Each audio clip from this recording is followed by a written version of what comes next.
Hey, what's up guys, and welcome back to another Reddit Stories video, and I've got an exciting video for you guys today. Some horrifying true Reddit stories, and something even more exciting, all of these true stories are verified, and yeah, that just makes them even scarier because they are true, verified, real, they happened, so everything you hear in this video will be true, and you can find the verification on it. So that's exciting, but still super scary. And thanks for stopping by. I appreciate you all watching. And before we get into the video, please like the video and subscribe to the channel. The channel's goal is 500,000 subscribers, so please subscribe to the channel.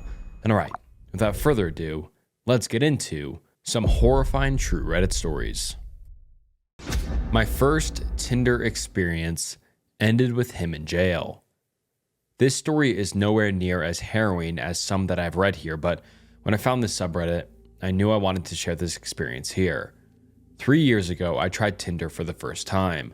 I was 25 at the time, and while most 25-year-old women have dabbled on Tinder or the like, I hadn't been single since I was 17. I met my ex while I was in high school. 6 years later, we got married, had a baby. I was happy, but those last couple of years together, he had really begun to resent me and the family we had created together. I fought to keep our relationship together, but the abuse became more frequent and more intense. It got to the point where I took our baby and fled the house in the middle of the night. My mind was scarred and my heart was raw. It was a really difficult time in my life. A couple of months after I left, I had a new home, a new job, and a renewed sense of life. I was starting to open up and could feel myself healing. I was, however, lonely. I was adjusting to shared custody and spent my weekends alone. I didn't want to jump into any relationship, but I did want to experience some of the things my 8-year-old relationship hadn't allowed me. Joining Tinder felt fun. It was new and scary, and after so much trauma, it felt nice to have so much positive attention. My self-worth was low, so the cheap compliments and instant gratification of the app felt incredible. Who am I to deserve their attention? Why would they choose to speak to me of all women? Not my healthiest coping mechanism, but I wanted to feel desirable. That's when I met Derek. Derek was an unassuming average guy. He was cute enough, but not so attractive that I felt self-conscious. Derek and I shared a few interests, craft beer, hiking, and he had a sense of humor that I liked. We agreed to meet up at a local restaurant. I was so nervous. My first date in 8 years. I donned my cutest dress, got made up, and headed out. As I waited in the restaurant, my palms were sweaty, my heart was fluttering, and I began to question myself. He arrived and everything was awkward at first. We ordered our first beers and started to break the ice. As soon as the buzz of the alcohol began to hit, our conversation took off. We had relaxed in each other's company, and the rest of the day went smoothly. We joked about karaoke across town. He laughed about how we didn't like karaoke. I am a huge fan of karaoke. While no superstar, I've spent a good amount of time in choirs and can carry a tune well enough. One of my favorite rowdy weekend activities is going to that bar and busting out some songs with the sweet taste of gin on my tongue. I convinced him to go with me, and we left the restaurant. We sang into the night, taking shots, flirting, laughing. We ended the night in his truck, clumsily fumbling with each other's buttons and zippers, hearts racing with excitement. This had been what I needed. We texted back and forth more often, and soon we were talking about another date. I'd enjoyed our time together, and liked that I didn't feel a deep connection with him. It was fun, and that was it. Because my heart wasn't tangled up in feelings, he felt safe. We decided for our second date that we would go tubing down a river that runs through our town. We had parked his orange truck at the end of the tubing run and took the tubes in my truck upriver. We agreed that he would zip my truck key with his into a pocket on his shorts, and that he would drop me off at my truck afterwards. Bright summer heat warmed our skin, and the water felt crisp and fresh on our toes. The afternoon slipped past as we floated down the river. When we reached the bottom, we deflated our tubes and headed back to my truck. Only when Derek reached into his pocket, his face sank. He looked at me and said, "Your key is gone." I laughed. Surely he was joking. He insisted this wasn't a joke. Gravity pulled at my stomach and I began to panic. This was the only copy of my truck key, and I had taken it on the river. I felt foolish and worried about how I would get a new key if we couldn't find it. The river was long. We had been tubing for hours. We'd stopped at several places to swim. He offered to drive me at home, and I accepted. During the drive, we made a plan to meet up the next day to search for my key at some of the stops we had made. We spent the next afternoon combing our swimming holes for my key. Up and down we swam, with very little hope that we would ever see my keys. We had to try though, and we kept at it. From one spot to another we drove, we swam, and we moved on. At the very last place we checked, as the light of afternoon faded into a hazy orange, something caught his eye. Underwater, near the shore, were my keys. We were elated and could not believe our luck. To celebrate, we went back to his place for some drinks. He drove me down a long wooded driveway, and at the very end was a shaded trailer. He told me that he was only renting a room here from an elderly couple, but they were on vacation, so we would be alone. We walked over the creaking porch and entered the trailer. Inside, I could see the kitchen was messy. Not just a couple of dishes, but every surface was covered with mess. He ushered me away to show me his room. It was small and not very clean either. Dirty clothes, mattress on the floor, a Rubbermaid bin with some snacks like Doritos and cheap warm beer. We had sex, the yellowed light of the trailer accentuating the stains on the walls. Afterwards, the spark of fun I had felt when we first met had withered, and I felt gross. I decided that it would be a very last date. A week passed and we hardly texted. Our brief fling was ending, and I didn't expect to see him again. My mind moved on to other things. The coming weekend, my friends were coming to town, and I was excited. We made plans to go to karaoke together on Saturday night. When the day arrived, I was surprised to see a text from Derek on my phone.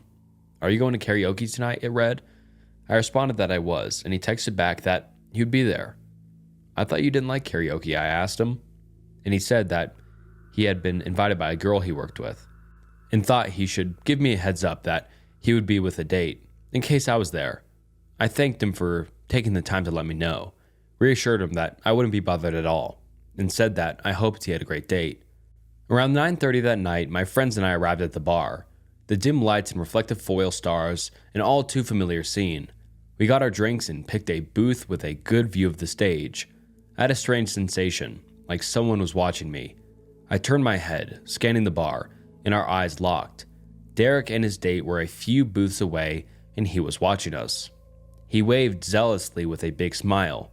His date turned around to look, and I managed an awkward wave. I was absolutely fine with him being on a date, but I didn't want to advertise that we knew each other or make his date uncomfortable. My friends were all aware of the time we had spent together, my thoughts on the experience, and the text he had sent me earlier. We were all thinking it was a bit odd that he would go out of his way to interact with me in front of his date, but no harm, no foul. He was just being friendly. The evening carried on, and we had a great time, basking in the atmosphere, drinking in the songs and laughter. A couple of hours in, we were sitting in our booth, when Derek stumbled over to our table with his date. He introduced her as Kate, and plopped down beside me, pulling her down into our booth next to him. The strong smell of alcohol oozed off of them, and I could see they were hammered. It became obvious they had both had too much to drink, their eyes glazed and words slurred. Kate seemed really nice, despite her state, and she launched into a drunk story to the whole table. My friends and I were fairly uncomfortable, and were unsure what was going on. Under the table, I felt Derek's sticky hand slide onto my thigh. His date was right there, and I was stunned. Without making a scene, I subtly removed his hand and excused myself to get another drink. As I walked across the room, I could feel his eyes raking my back, and sure enough, when I turned around, he was watching.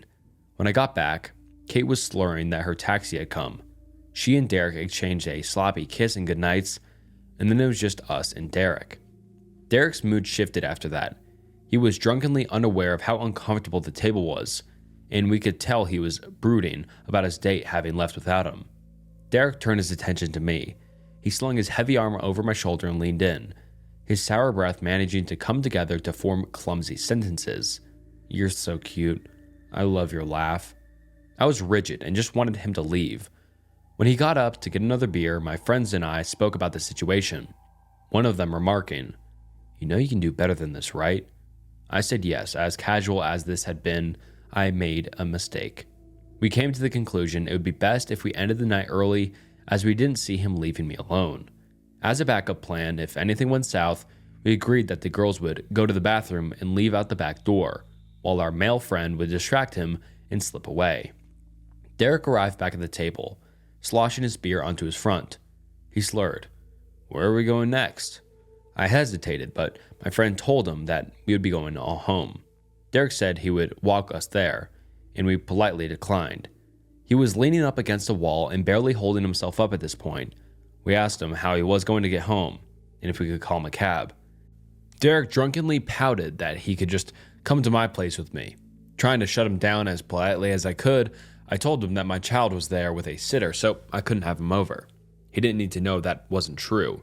He refused a taxi and said he would just sleep in his truck. Since his eyelids were drooping and looking at the rest of his state, it seemed reasonable that he would be able to fall asleep in a truck, and we accepted that answer. As we started to leave, he stumbled after us. We stopped and reminded him that we were all going to bed. He argued again that he should just come with me. My friends and I locked eyes. It was time to engage our backup plan. The two girls and I excused ourselves to the washroom while our friend distracted him. Slipping out the back door, the cool rush of night air hit us, and we hurried to the path that led to their hotel. Our friend caught up with us and said he had left Derek behind at the bar. We were all relieved to be out of there and started to walk back to our hotel. One of the girls was sober and offered to drive me home when we got to the hotel, and I accepted. A few minutes down the path, my phone began to ring. I looked at the caller ID and felt my stomach drop.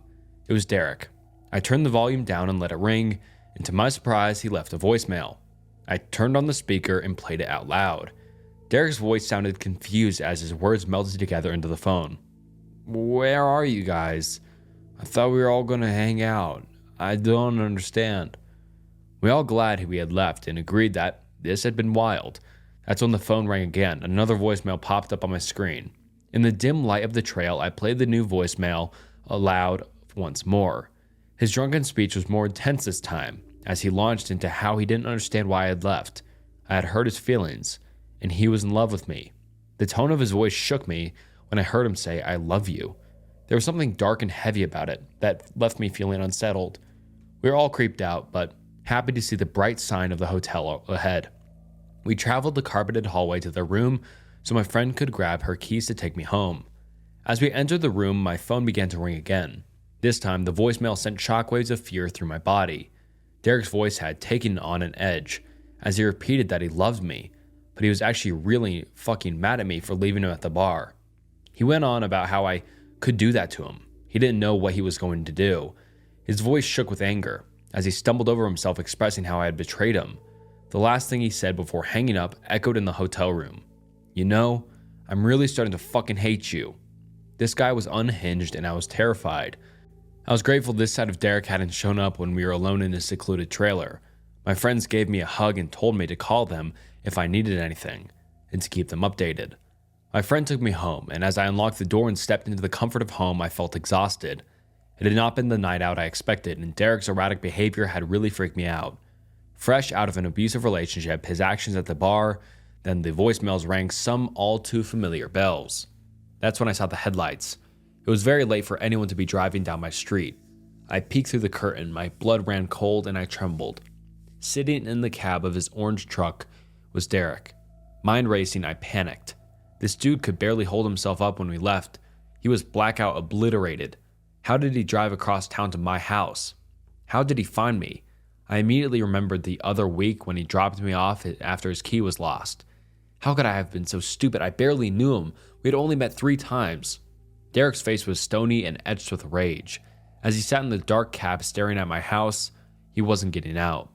He was just staring, while I was on my hands and knees peeking out the window. All the lights were off inside. I was sure he couldn't see me.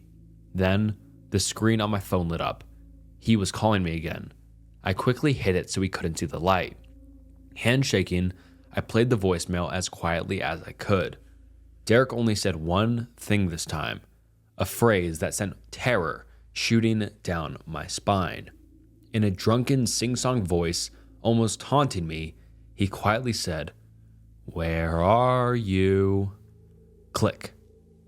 I was terrified. Somehow I hadn't really considered I could be in danger and chalked up all the fear to my past experiences. Surely I was overreacting, and it was my fault for reading too much into this. I shouldn't be this scared, and I don't want to make a scene. That last voicemail sealed the deal. I figured even if I was overreacting, at the very least he was a drunk driver. I called 911 and the dispatcher said someone would be there in a couple of minutes. As I peeked out of the window, I saw him get out of his truck. He was done waiting. His heavy feet stumbled as they hit the pavement, and he looked around. Derek's voice cut through the night. He started yelling my name. The wild anger in his voice was tangible through the walls, and he just yelled into the street, "Where are you?" Derek started to stumble towards my house when the flashing red and blue lights cascaded down the street, lighting up his face and highlighting every ounce of rage carved into his features. 2 police cars pulled up, and the officers got out. I was still peeking out from inside my dark house and couldn't hear much of what was happening. I watched them breathalyze him, which he obviously failed. The officers inspected his truck. They all spoke for a while, and one of the officers came to my door. I spoke to him about what had happened, and he was very empathetic. He said as unsettling as his actions had been, there wasn't much they could do without a direct threat. The officers let me know that they'd be taking him in for the night and he could be charged with drunk driving, but that he would be out tomorrow, and to make sure I kept my doors locked and stayed safe. The tow truck came to remove his orange truck from the road, and I could see him arguing. The officers weren't having any of it, and they turned him around to cuff him. As the handcuffs locked around his wrist, he yelled out one last time, looking directly at the window. I was peeking out. "I know you're in there, my name. Why don't you come out to say goodnight?" As quickly as my street had filled up, it was empty. The quiet shadows of the late night swallowing the earlier chaos into nothingness. Derek texted me the next afternoon. "I'm very sorry about last night. I was in a bad place." I responded that his actions were unacceptable, and how dare he show up at my house my child lives at, and that I'd prefer not to hear from him again. He apologized one last time, and I haven't heard from him since. Over the next few months, I would see him on a bike going to and from his workplace, so I know he lost his license. I was always wary that we would bump into each other, which thankfully never happened. I can only imagine how much angrier he was after that night lost him his license. I found out that he moved to mainland a while back, which was quite a relief for me, and I no longer feel as on edge around town. So, Derek, let's never meet again. Crazy Beauty Queen Stalker. This is a long story, as it's been over 5 years in the making. I've actually posted this story before, but there are some really good internet sleuths here on Reddit, and they were able to figure out ex-beauty queen's identity, and mine too. I don't really care if I give up my identity, but didn't want it to be on my actual account, so I deleted it a while back. The catalyst for me to repost it today on a throwaway is that it's cathartic. Last week, yet another court date for ex-beauty queen stalker came and went. We've been expecting things to proceed with her entering a plea of guilty or not guilty, but no such luck. All we got was another vague reason as to why she's not ready, and a new court date issued, months from now. There have been many court dates since she had been arrested. It's been over 18 months since she's been arrested for her continued stalking and harassment, and she still wants to drag things on, to seemingly try and stay relevant in our lives. As an aside, the amount of court resources and taxpayers' money that's wasted is actually really astounding. Anyway, on to the story. To recap, my husband dated a beauty queen title holder of a well-known pageant before me. They broke up long before we met. She was a status quo blonde, very tall, and knockout in her day. In my opinion, this is somewhat important to the story, I guess. But while she was a dazzling pageant winner on the outside, on the inside, oh boy. She could be charming and beautiful if she needed you, but mostly, she treated people around her terribly, including my husband, and he eventually broke it off with her. But she never went away. She would continue to call and email repeatedly, even after my husband and I met. If anything, her calls increased. She would call over and over again, day and night, even after my husband, then boyfriend, blocked her number. She would ask for money and threatened to go to the police, claiming he abused her if he didn't give it to her. He obviously did not give her the money. This made her very upset. The threats increased and became more malicious, but when that didn't work, she would switch tactics and try and sweetly ask him for help with certain projects she was trying to get off the ground, or more accurately, have him do the work for her and she'd take the credit, with the promise that if he did just this one last thing for her, she would go away. He did not reply. So, she would go back to being malicious. Any tactic for attention or for what she really wanted, money. My husband was terrified because, of course, while he never did anything to her, it would be her word over his, and he was terrified of ruining his reputation and career. We unfortunately ended up at an event she also attended. She had been waiting for us to arrive and had placed herself near the entrance of the event. As we walked in, she stood across the room, looking me up and down, laughing and whispering into the ear of her date, making a point to try and make me uncomfortable. But that was okay. She was easily ignored until she ambushed me as I came out of the bathroom. She had been clearly waiting for a moment I was alone. She towered over me. She is very tall. I had no intention of having it out with her, and as I hurriedly walked to find my husband, but she kept pace beside me, hunched over, so she was at my eye level. I'm 5'5". Her head turned towards mine. She was like a caricature of herself as she ambled beside me, smiling maniacally. "Where's your man?" she hissed in her heavy accent. Her eyes were black. She looked like out of a Tim Burton movie, hunched over with that crazy demonic smile. "Watch your back, pug," she added, grinning. She liked to call me names like Pug because I own pugs, and I guess she thought this was an insult. What I didn't know then was, while I was in the bathroom, she had walked over to my husband and had thrown her arm around him while he was in mid-conversation with someone, and introduced herself to the man he was talking to, as if she and my husband were together. My husband unwrapped herself from her clutches and told her to beat it. She then beelined and waited for me to come out of the washroom. We stopped going to the parties. The last time we ran into her was at a funeral for a mutual friend. She followed me around at the wake. As my husband, boyfriend at the time, was talking to the man's widow, I was talking to a friend and his wife. She walked right up and stood with us, joining us mid-conversation as if she were part of the group. It was unnerving, but also just bizarre. It was a funeral, and I did not want a scene. I silently picked up my glass of wine off the bar and walked away, leaving her with the couple I'd been speaking to, and her staring at me with a smirk on her face. All in all, annoying but manageable. However, the emails, calls never stopped. She would call my husband over and over, day and night, even though he had a long blocked her number. She would drive by. I found my car keyed one night after I left it outside, but obviously I couldn't prove it's her. But enough was enough. My husband had a lawyer send a cease and desist. After the first, she called him from a private number. He answered and she said, "Hi, it's me," in a sing-song voice like they were the best of friends, and he hadn't just sent her a lawyer's letter ordering her to stay away from him and his family. He said nothing and hung up. Another cease and desist was sent, then a third. Nothing would make her go away. She did not actually think my husband was capable of not wanting to be with her because, her beauty. Eventually, though, she got pissed that he was not giving in. So she decided to take this rage to the internet. I knew that because she was absolutely checking out my social media, but I don't really use it much, so I didn't care. However, she created a fake Twitter account and tweeted, "Husband's name is a fraud," and tagged his colleagues, friends, investors, family members, every single person she could think of to try and ruin his reputation and career. On New Year's Eve, she posted on my Instagram account at exactly 12:01 a.m., "Happy New Year, Scrud." Social media settings were all put to private. We went to the police armed with the emails threatening to give her money or she would go to the police. She was charged with 2 counts of harassment and a restraining order was put into place. To our shock, the next day after her arrest, our phones were buzzing. This story had made front page news, clearly a slow news day.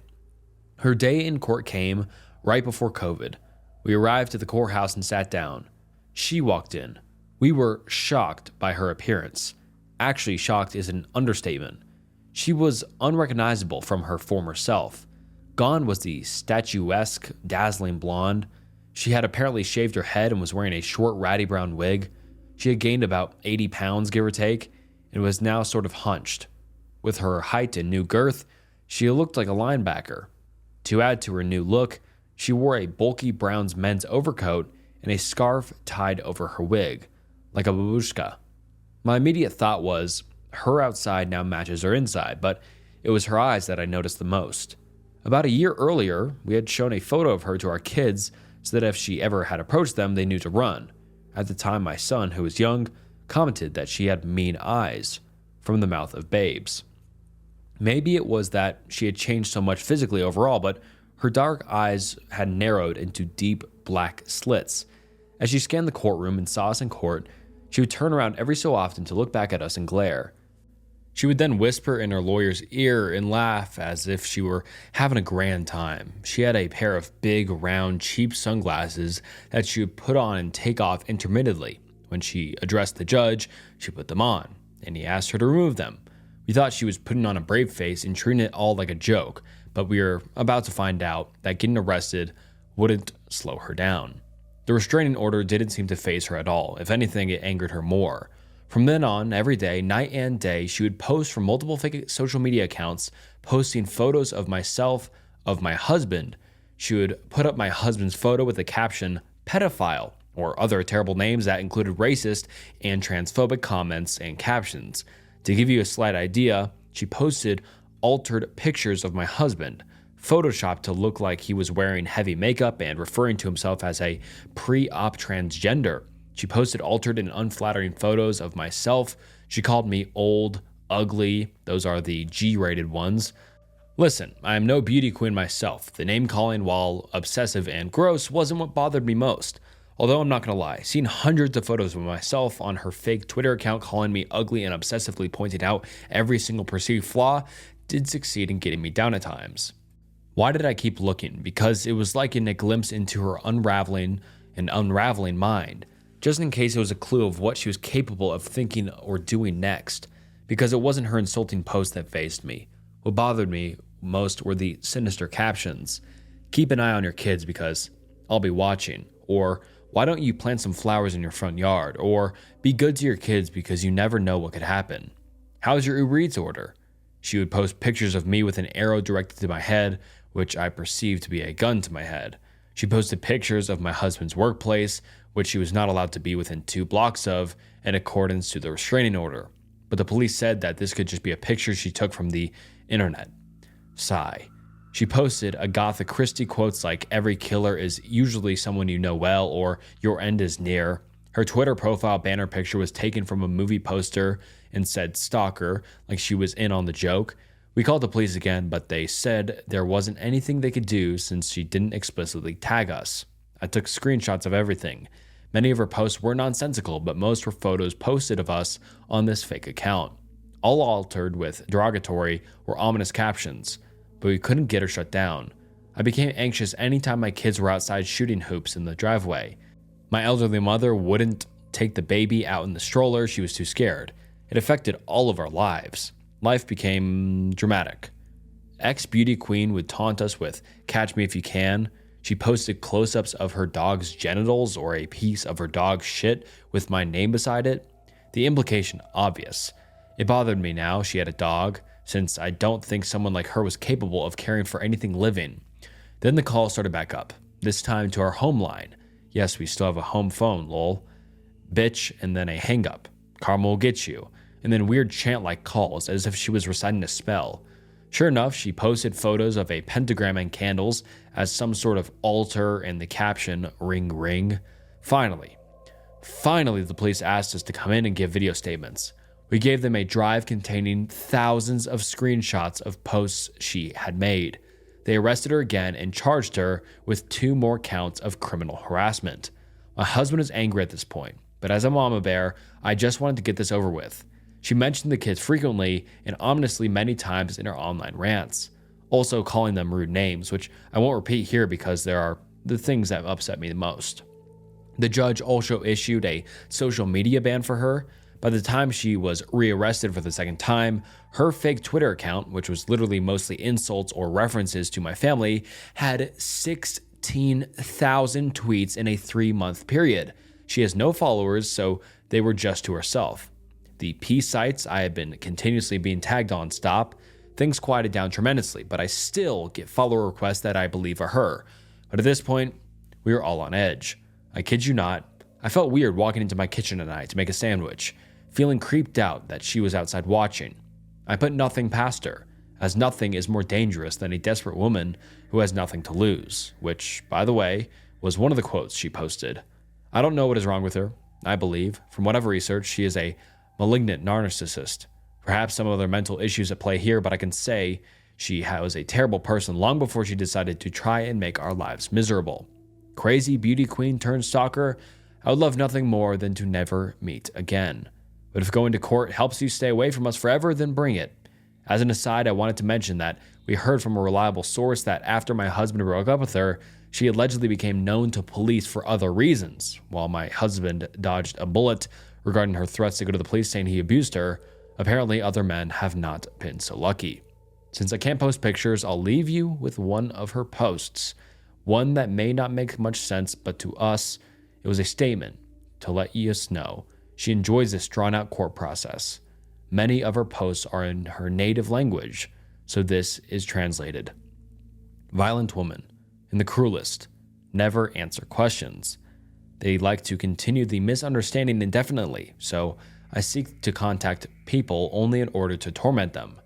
My cruelty is my last attachment to the world and my last chick. Don't tell strangers who follow you home your name. Longtime lurker of this subreddit, and this is my first time posting anything. I've been wanting to share this story ever since I first started reading everyone's stories, so here it goes. This took place when I, 26 female, was about 16. My aunt was in town visiting, and we were coming back from the grocery store.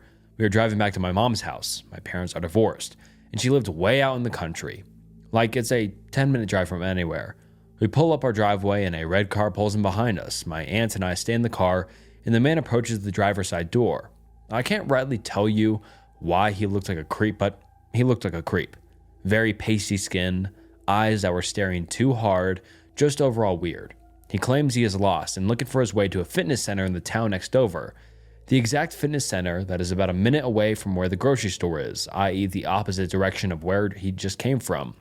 Super odd, but I give him directions. He thanks me, but continues to stare at me.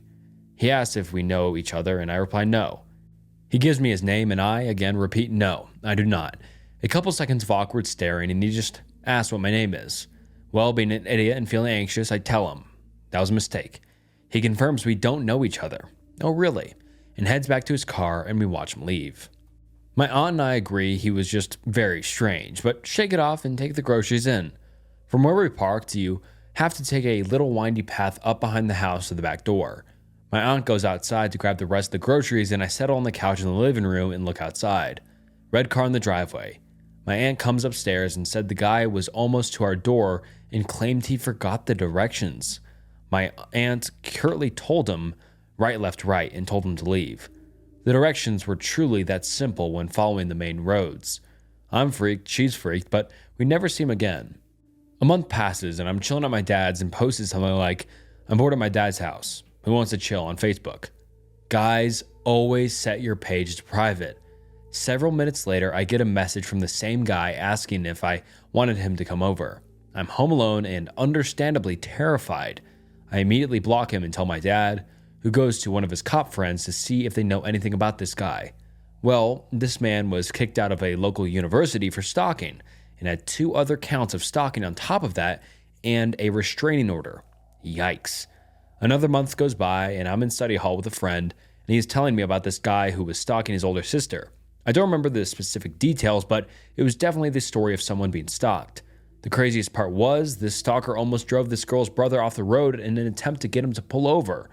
Once pulled over, the stalker jumped out and was making his way to my friend's vehicle when my friend noped right out of there. I'm sure you guessed it.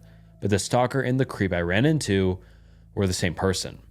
So creepy, pasty, stalker dude, let's not meet. Edit to add/update. Following me posting this, I decided to reach out to my friend whose sister was stalked.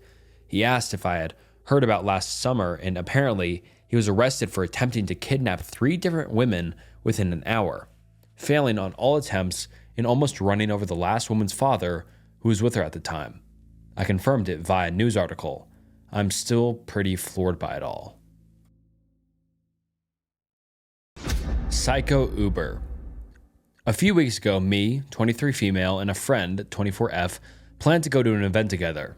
Since we only had free time after work, we decided to get an Uber so we wouldn't take too long to arrive and could enjoy more. The first half of the ride was really normal. Seemed like a normal, polite dude, but as soon as we got to the highway, his attitude changed. He seemed a lot more irritated. Me and my friend didn't pay much attention though and kept chatting between us. Our attention was drawn when he started shouting with another driver. He turned to us and said he was going to pull over. I tried objecting, but he ignored and pulled over anyway. He reached out for the glove compartment and pulled a gun. Important to note that guns are illegal in my country. We were just watching this unfold with holded breaths. And when the other guy drove away, we let out a sigh of relief, but then we were still stuck in a car with a crazy man with a gun. After that, he went back to driving and apologized to us, saying that the guy was tailgating him. I let out an, oh, got it. He kept talking. That guy's lucky that you two girls are here, or else I would have followed him and shot him in the face. Sleazy idiot. I look over to my friend. She's still in shock and paralyzed. I'm in shock too, but trying to keep my cool because the last thing I want to is to get him annoyed at us. If he was willing to shoot that guy for tailgating, I didn't want to know what he would do to us if I said the wrong thing. No, it's okay, I understand, I say, trying to appease him. These guys need to get caught a lesson, he continued, while I just agreed with my head. I did that before, you know. You just trap the guy in an empty street, and when he leaves the car, bang! Did he just admit to murder? Was the only thing running through my mind, but I managed to keep calm and just agreed with him the rest of the way. He did deliver us in the right place with no more incidents. I waited a few weeks to report, since he had my home address and wouldn't be hard to figure out who reported him. Nobody showed up in my home with a gun, at least until now. And Uber has answered my report saying that they started an investigation. Hope this guy doesn't do this to anyone else. Also, English is not my first language, so forgive me if there's any mistake. I was planning to rob you. I'm not sure if this story belongs here because I can't decide if I would have any issue meeting this person again, but I reckon any normal sane person wouldn't. This happened to me in Tempe, Arizona, not far away from Mill Avenue, where all the bars are at. I was out bar hopping with a group of friends one weekend, having a good time, and had gotten pretty wasted. I have this terrible habit of wandering off and getting lost when I drink, and this particular night I had managed to get myself into a very dumb situation. After wandering down streets for almost an hour, I started to realize I was very lost, and to make things worse, my phone was out of battery. At some point, I decided I would just walk back to my friend's house, which I knew was somewhere north of the area we were bar hopping. I should mention I am severely incompetent when it comes to directions and navigating in a city, so I didn't realize I was a solid 7 to 8 miles away from my friend's place. As I was stumbling confidently along the empty roads at 2 a.m., a sedan suddenly pulls off the road in front of me aggressively, almost blocking my path. Somewhat startled, I look towards the driver's seat and see a rather large and mean-looking black man staring me down. In situations like this, most people have one of two reactions. They either become scared and defensive or angry and aggressive. I, on the other hand, am an insane person and was just drunk enough to have no sense of the danger I was in. I should mention, I am your typical privileged suburban white boy, not particularly threatening or big. I proceeded to wave at the guy saying, "Hey man, what's good?" I am not completely sure, but I think I was probably smiling too. I specifically remember the face he made. It was a sort of confused and conflicted look, as if I were trying to ask him what year it was. He paused for a second and asked me something, but I couldn't understand what he said. I said something like, "Huh?" He then asked me, "Where are you going?" I told him I was trying to walk to my friend's place, but I have no idea where I am. And after another pause, he told me to get in. Without thinking, I walked over to the passenger side and hopped in. Pretty dumb, right? Well, at the time, it seemed like a good idea. Once I got in, I was able to get a better look at the guy. He was covered in tats and was wearing your typical thug attire. I also noticed his arm was all bandaged. Oh, and he had a pistol tucked into his shorts. And again, for some reason, none of this fazed me at the time. He asked me where my friend's place was, and I gave him directions. I'm pretty sociable and talkative while I drink, so I immediately started chatting with the guy casually. I don't remember exactly what we talked about, but eventually he started telling me that he had just gotten out of the hospital after being treated for a gunshot wound on his arm, and his girl just broke up with him because of it. Apparently, she didn't like that he was in a gang and getting into gunfights. Go figure. He then told me that he was real pissed off about her and about it getting shot, and he was driving around looking for someone else to rob when he found me, and that he has served time for robbery in the past. At that point, my drunken brain started to connect the dots and I thought about the roughly $200 I had in my wallet at that very moment. But instead of freaking out, I just said something like, "Damn, man, that's rough." He also told me that he really wanted to be a rapper and was trying to get his music career started. I tried to be supportive, telling him to go for it. About 10 to 15 minutes later, he pulled up at my friend's place.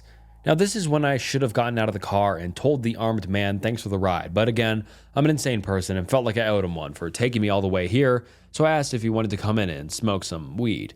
He said he was down. At this point, my friends had already been back for a while. We're all wondering what happened to me. As you might expect, they were awfully surprised when I showed up with a strange black dude who I now knew was a gang member who had debated robbing me at gunpoint. What the dude did next sort of sketched everyone out though. My buddy lives in a house with a few other people. His room is at the end of a hallway, and that's where they all were listening to music. He also has a huge safe in his closet that is visible as soon as you walk in the room. I didn't realize it, but my new friend had brought his gun inside with him. And shortly after entering the room, after everyone said what's up, he took his gun out of his waistband and put it down right on top of the safe in front of everyone. It seemed like a really odd thing to do, but it was a lot better than what he could have done. I feel like it was a sort of show of respect, like he wanted to show that he wasn't going to use it. Luckily, I have super chill friends, so they acted cool, and we're about to roll up a blunt, so a few minutes later, we all went out back to smoke, leaving the gun in his room. The dude chilled with us for a while longer, and actually seemed to get along with some of my friends who had a similar interest in music. He then picked up his gun off the safe and left without incident. Looking back, I realized that could have gone much, much worse, especially since my buddy had a lot of cash in that safe, and he could have easily robbed us at gunpoint at any time. I like to think that although he was a criminal and a gang member, he was also just a guy going through a hard time, and a little kindness and marijuana prevented that night from going very bad. Am I crazy?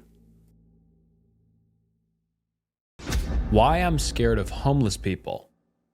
To clarify, I'm a 16-year-old female who lives in a very, very small town, and this happened 3 months ago. Every morning I would go out to our yard and drink coffee and watch the sunrise. And one morning, a guy with dirty brown hair and a dirty face came walking by.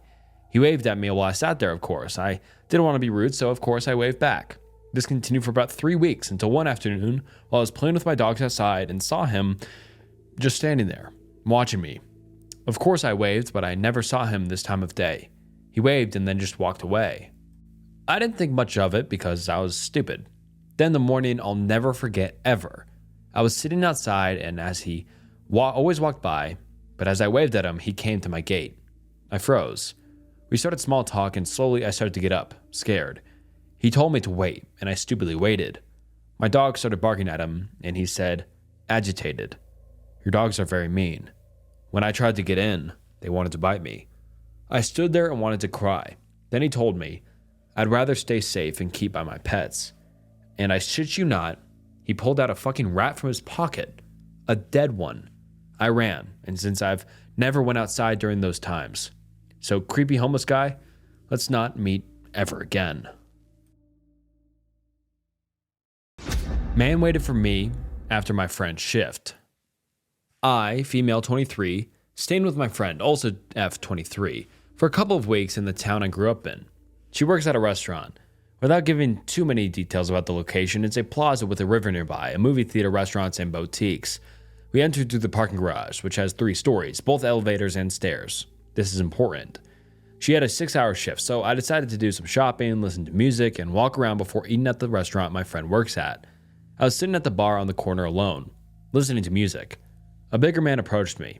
He had a security guard beanie on that was incredibly dirty and tattered up. He was muttering, and his eyes were barely open. What I got from his muttering was, is anyone sitting? But keep in mind, it was incredibly muttered. I'm just guessing what he was trying to say. All of this said while he was switching back and forth between looking into my eyes and staring at my chest. I told him multiple times I couldn't understand what he said. After a bit of back and forth, I put the headphones back around my neck and he left me alone. I told my friend about what happened immediately. I tried to shake it off, hoping it was just an isolated incident. If this is where the story ended, I wouldn't be writing this, unfortunately.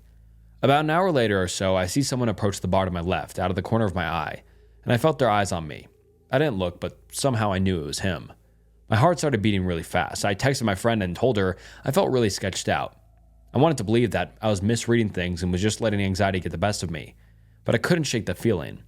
30 minutes or so later, she gets off. As we walked towards the parking garage stairs to get to our car, I saw him sitting on a bench, waiting for me.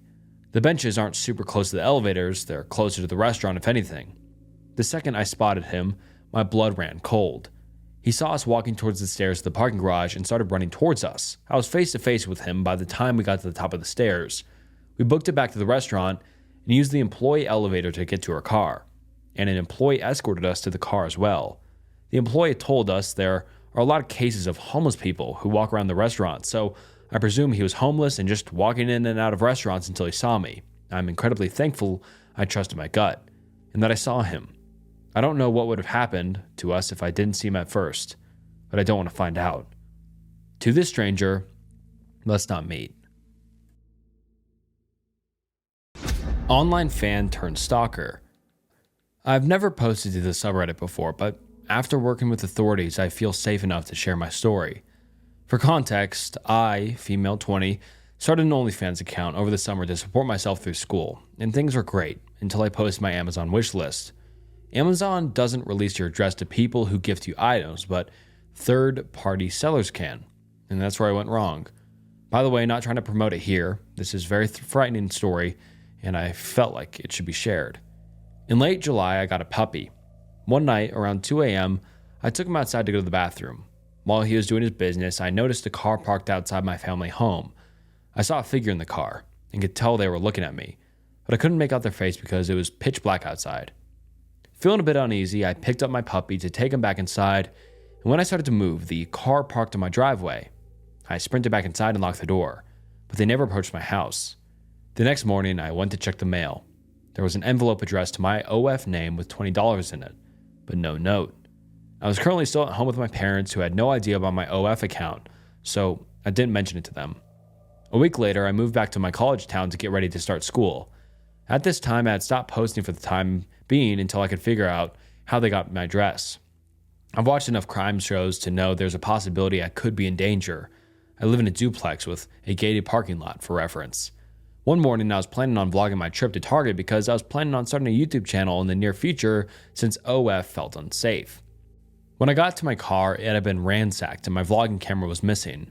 I know, it's my fault for leaving it in the car, but I was using it the night before, and since I live in a gated area, I didn't think I would be unsafe. It wasn't in plain sight either. I had hidden it in my glove box. I used that camera to film my content, and the SD card that was in there had all of my unreleased photos and videos. I know they stole it just for the SD card. Anyways, this is where the story gets weird.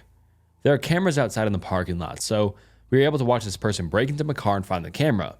And they didn't touch any of the 7 other cars on the lot. They knew which car was mine, which suggests they had been watching me for a bit. After they got the camera, they walked around the duplex until stopping near my window. My bedroom faces an outside street, and my blinds are broken, so it's very easy to see in. I have a curtain, but it doesn't cover my window all the way. This person watched me sleep for an hour or so. I have no idea why they didn't try to break in, but thank God they didn't. This person then sold the camera to a pawn shop, and since I knew the serial number, the police were able to find it. However, my SD card was missing. I believe the police are still trying to track them down, but I've broken my lease and moved to a new place, so hopefully that will keep me safe. Hey guy who terrorized me at my home and apartment and stole my camera, let's not meet. I was on someone's kill list. After high school many years ago, I was in a bad place. My guardian had kicked me out after graduation. She didn't help me find a place to stay, so I lived in my car for a couple of months. I met some heavy metal dudes at work one day. I'd seen them around town, and all my other friends knew who they were. Everyone loved them. We became friends after a couple of months. They offered me to move in with them. I agreed. Looking back now, I wish I had just stayed in my car. My 2 main roommates were brothers named Andrew and Zeth. They were in a band. They also believed in the occult and anything of the sort. I never really believed in that stuff, but I'm not one to tell someone that they should believe. They had let me live with them rent-free for several months, so who was I to complain? Being the only female in a house full of young men, I was always looking over my shoulder. You never know who you can trust. Turns out, I was right to worry. Over time, their friends started to stay with us for longer periods of time, sometimes weeks. Their friends were another group of brothers that they had gone to school with. There were 5 brothers in total, but only 2 stayed with us consistently. The younger brother, Mark, was very polite. He cleaned up after himself and always helped with the household chores. The other brother, Adam, had a laundry list of mental problems. He had apparently done some bad drugs back in the day, and it had developed into what seemed like a psychosis of the religious sort. He had done time in prison for assaulting a woman with a Bible. He would often look you in the eyes and tell you he could see how you would die. Once he told me that I was possessed by a demon and I needed my soul cleansed. Everyone in the house knew he had these problems, but he was their friend. They helped him through the hard times and gave him a place to stay. Otherwise, he would have been on the streets. I was always on guard around him after the things he told me. No one else seemed to be as concerned as I was. They should have been. One day, I was sleeping and my phone rang. It was my boss. He asked if I could come into work an hour early. It was only 12 p.m. I was broke and had nothing better to do, so I said yes. I got up and began getting ready to leave. I walked out into the living room to see Mark and Andrew sitting on the couch, while Adam sat on the floor by the TV. He was watching scripture videos on YouTube, some real end-of-days shit. That was fairly common, so I went about my business. I said goodbye and left for work. My shift at work was almost complete. When the phone rang, my boss answered, handed the phone to me, and said, "For you." I was just a cashier, so I assumed it was a friend that couldn't reach me on my phone. I answered the phone and heard a man's voice that I didn't recognize. "Hi, this is Detective Williams. Something happened at your apartment today, and we need you to come to your station to talk about it." And I left immediately. I'd assumed one of the brothers had been arrested for drug dealing or something. I was very wrong. I got to the station and was buzzed in. An officer escorted me to a small, cold room with a camera. He gave me a bottle of water and left me by myself for about 30 minutes. My mind was racing, thinking about what could have happened. He came back in and informed me that Adam had stabbed and killed Andrew at around 1 p.m. I was shocked. I just left the house an hour before it happened and everything seemed fine. I asked if there had been a fight. The detective informed me that there hadn't been a fight, and it seemed to have happened out of nowhere. I gave my statement to the police and left with nowhere to go. Still in shock and confused out of my mind. Our apartment was a crime scene, so I went to another friend's house to watch the news report, since the police wouldn't give me any information on the case. Over the next couple of days, the information began to be released. Adam hadn't just stabbed Andrew once, not twice, but he had stabbed him over and over and nearly decapitated him. After the murder, he ran down the road, still holding the murder weapon. He called 911 and informed them what he had done. I watched the news report in horror. We had known he was unstable, but this? He had fully confessed to the brutal murder and provided police with his notebooks.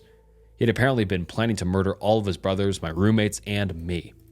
He thought we were possessed by demons, and this was the only way to free us. Luckily, none of his other intended victims were there that day. Mark, unfortunately, witnessed the murder, but he luckily escaped. If I hadn't gotten that call from my boss, I wouldn't be alive today. So, to the man who brutally murdered my friend and wanted to murder me, let's never meet again. Chaos on a transatlantic flight.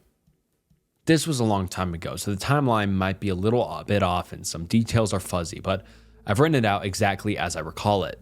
In the early 2000s, my family was living in Europe, and in December of 2001, we were coming back home to Latin America for Christmas vacation. My brother and I, both in high school at the time, and my dad were flying together from Paris to Miami.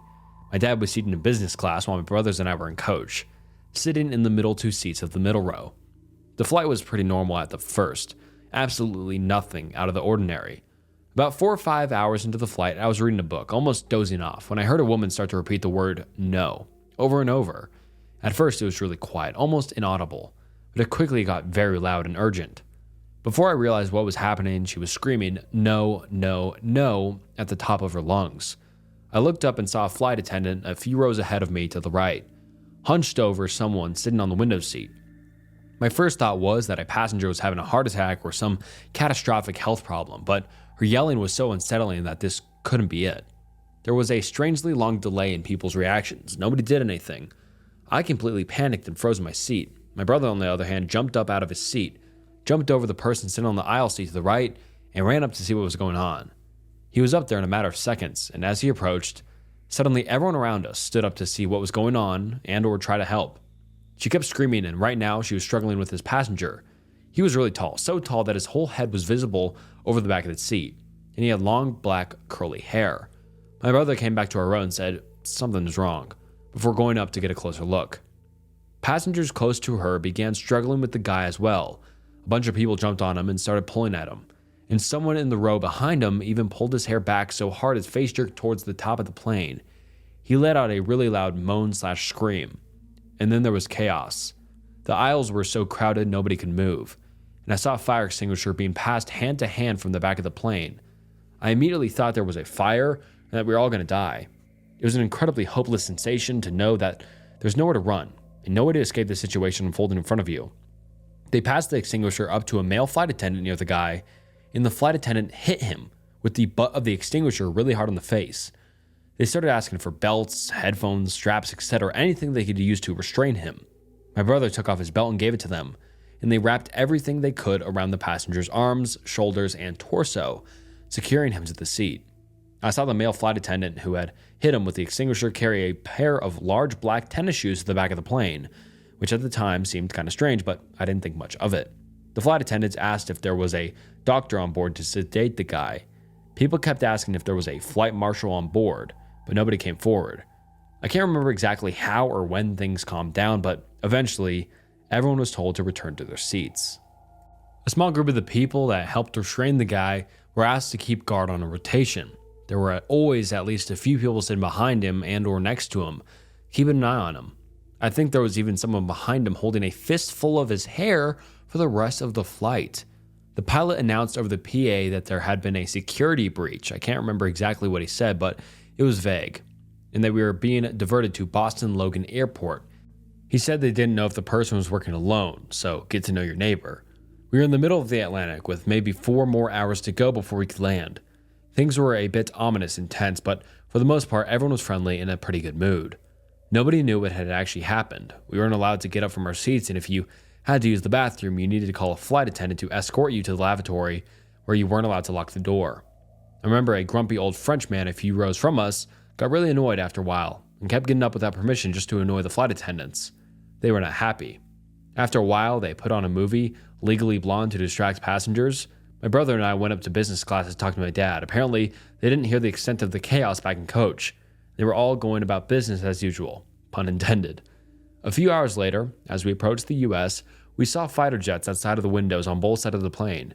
The pilot announced that they were escorting us to Boston. A few little kids got really excited watching the jets. I later learned that these are the last resort security measure to prevent hijacked planes from repeating 9/11 style attacks. They were supposed to shoot us down in case of a major threat. We landed and were told to stay seated. A SWAT team came on board carrying assault rifles and tons of body armor, cut off all the guy's restraints, and took him off the plane. I saw everything in detail since we were sitting only a few seats behind him. We were parked in the middle of the tarmac for a long time before we were allowed to disembark. I remember seeing pieces of my brother's belt on the guy's seat as we left and thought about taking one as a souvenir, but thought better of it. We were escorted to a baggage claim area in Boston Logan Airport that was surrounded by a large metal fence to keep us all in one place. We were there for what felt like 3 or 4 hours just waiting anxiously, and nobody would explain anything to us. Passengers were getting really agitated, shaking the metal fences and yelling at airport personnel that this was inhumane treatment. There was no food, nowhere to sit, and children were crying. Dozens of people were trying to sleep on the baggage carousel. They finally ordered a bunch of pizzas and led us into a waiting area with actual chairs, where each passenger was interrogated by the FBI. They were astonishingly unfriendly. I guess they were trying to discern if the guy had any partners on board. They then shuttled us to our baggage, where security officers thoroughly hand-searched every single passenger's shoes, suitcases, and carry-on bags, and patted everyone down. We were finally allowed to make a phone call and called my mom. The rest of the family was completely hysterical. They'd been watching the news all day and knew that an Islamic extremist terrorist had tried to blow up our flight with a bomb that he had smuggled on board in his shoe. We had absolutely no idea what had actually happened until this moment, as we were kept completely in the dark. It was a very strange sensation. Up until this point, my dad, brother, and I had actually remained pretty relaxed considering the circumstances, and were more annoyed about the inconvenient changes to our travel itinerary than the crazy experience on the plane. We had no idea how bad the security breach really was, and how close we came to being killed. After about 12 hours in Boston, we were put on another flight home. My brother made the mistake of giving a few interviews to CNN and other networks while we were in Boston. So when we landed in our small country, he was immediately swarmed by the press. He gave a bunch of interviews despite being exhausted. I was happy to finally sit and relax with my family after the longest and most stressful trip of my life. We later learned that the bomber, Richard Reed, had actually tried to board the same flight on the previous day. He was detained and questioned by French security because of multiple red flags. He had no luggage and purchased a one-way ticket with cash, causing him to miss his flight. They put him on the next day's flight and put him up in a hotel kind of far away from the airport since everything nearby was booked. The following day it rained, and on the walk from the hotel to the airport, his shoes got wet. This might have been why he got in trouble lighting the wick in his shoe. His plan was to light it in the mid-flight. He waited until the passenger next to him went to the bathroom, then tried to light his shoe with matches. The female flight attendant that first engaged him had smelled the matches and was walking up and down the aisle looking for a passenger who, she assumed, was trying to smoke a cigarette. She saw him with the shoe in his lap and immediately tried to take it from him. They struggled and he bit her hand. Reed is now serving 3 life terms in prison. And alright guys, that wraps up horrifying true Reddit stories. I hope you enjoyed. Let me know down in the comments below, would you like to see more true stories or more of the fake ones or something in between? Let me know in the comments, I read them all. Thank you so much for watching. This was Snook and I'll see you next time. Peace.